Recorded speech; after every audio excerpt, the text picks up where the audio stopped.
মাথার উপর বাবা মায়ের হাত নেই, নেই আত্মীয় পরিজনের ভালোবাসার পরিমণ্ডল। অনাথ বলে অনেকেই তাদের দেখে হেয় করে, কেউ আবার ওদের কথা ভাবে। অনাদর অবহেলায় বড় হওয়া স্নেহা তোতনদের কাছে সামান্য পাওয়ায় এক আকাশই সমান। পুজোর বাড়তি বাজতেই বসিরহাটে দুই অনাথ আশ্রমের আবাসিকদের ঠোঁটে হাসি। গাড়ি করে মণ্ডপে মণ্ডপে ঘুরে ঠাকুর দেখল ওরা।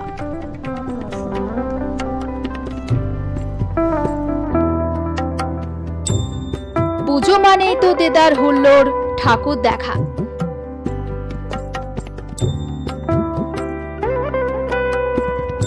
কিন্তু ওদের আর আনন্দ, অনাথ হয়ে যারা বড় হচ্ছে তাদের কে ঠাকুর দেখাবে? বাচ্চাটাই তো ওদের কাছে বড় লড়াই।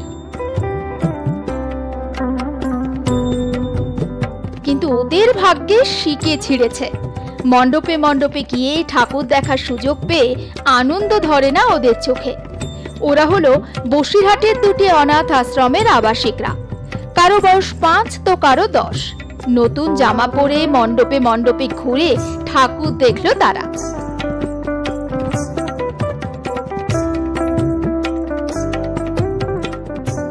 শুধু ঠাকুর দেখা নয়, তার সঙ্গে জমিয়ে ভুরি ভোজ। বসিরহাটের তৃণমূল ছাত্র পরিষদের সভাপতি অভিষেক মজুমদারের উদ্যোগে ঠাকুর দেখল 50 জন অনাথ আবাসিক। এভাবে ঠাকুর দেখার সুযোগ পেয়ে খুশি সকলেই।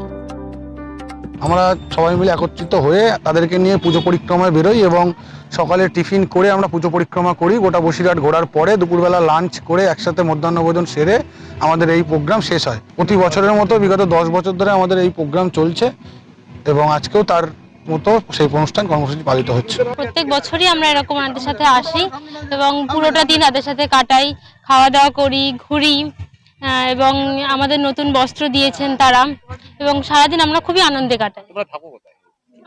আমি থাকি হচ্ছে বসিরহাট ছোট জিরাফ লাইন হ্যাপি হোম। খাওয়া দাওয়া করছি, মাঝখানে টিফিন খাচ্ছি, আইসক্রিম হোক কোনো ড্রিঙ্কস হোক এবং তাদের সাথে খুব আনন্দে কাটাচ্ছি সারাদিনটা এবং শেষে আমরা কিছু লাঞ্চ করে তবে আমরা বাড়ি যাব।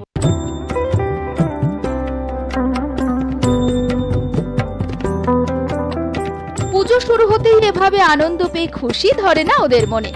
কেই বা ভাবে ওদের জন্য, কিন্তু এবারের পুজো যেন একটু অন্যরকম।